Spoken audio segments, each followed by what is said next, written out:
السلام علیکم۔ اگر کسی انسان کو حکم دیا جائے کہ وہ کسی بوگناہ کا خون کرے، کسی مظلوم پر ظلم کرے، کسی معصوم کی عزت پامال کرے، تو کیا صرف اس لیے کہ یہ اوپر سے آرڈر ہے وہ اللہ کی عدالت سے بچ جائے گا؟ اسلام کہتا ہے نہیں۔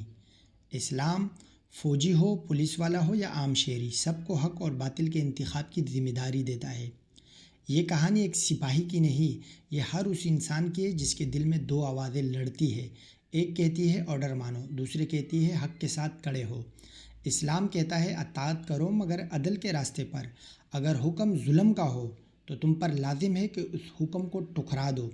اللہ تعالیٰ فرماتا ہے سورہ مائدہ کی آیات نمبر 2 میں، گناہ اور ظلم میں ایک دوسرے کی مدد نہ کرو۔ یہ آیات ہر مسلمان، سپاہی ہو، پولیس ہو، افسر ہو، سب کو بتا رہی ہے کہ گناہ کے حکم میں اطاعت حرام ہے۔ اطاعت صرف بلائی میں ہے، گناہ میں کسی کی مدد جائز نہیں، خواہ بادشاہ ہو، جرنیل ہو، افسر ہو یا کوئی بھی۔ اس بارے میں حدیث کی ہر مشہور کتاب میں درجنوں حدیثیں موجود ہیں، میں کچھ یہاں بتا دیتا ہوں۔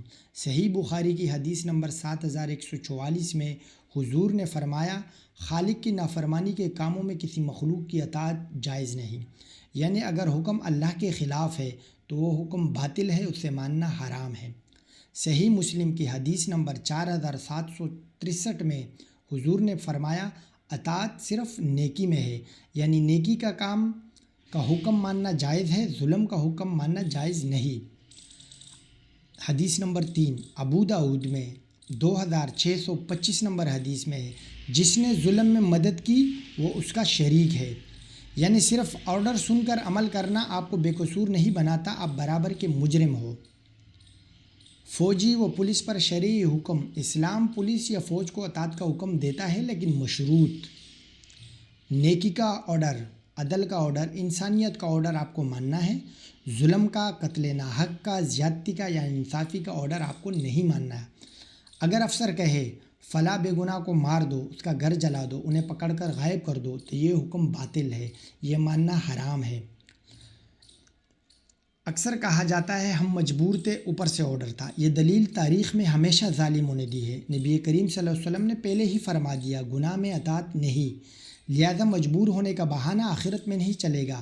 اگر اوپر کا آرڈر مجبوری ہے تو پھر اسرائیلی فوج جو غزہ میں بچوں کو قتل کر رہی ہے، کیا وہ بھی پاک ہے؟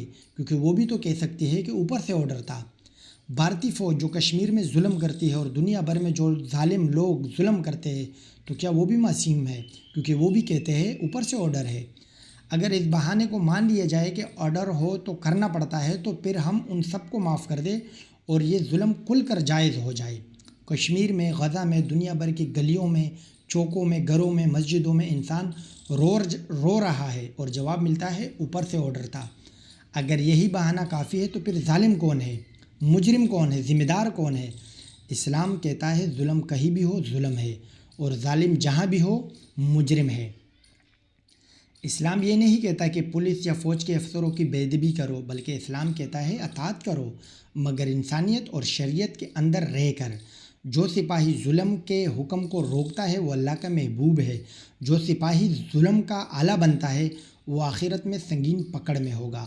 اسلام کا ایک حصول ہے، حکم صرف اللہ کا، کوئی حکم خواہ افسر کا ہو، حکومت کا ہو یا ادارے کا، اگر وہ اللہ کے حکم سے ٹکرا جائے تو وہ حکم ناقابل قبول ہے، باطل ہے، حرام ہے۔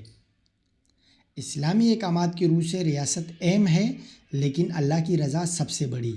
اے سپاہی، اے پولیس والے، اے ریاست کے رکھوالو، تمہارے ہاتھ میں بندوق تب تک برکت ہے جب تک وہ عدل کا محافظ ہے۔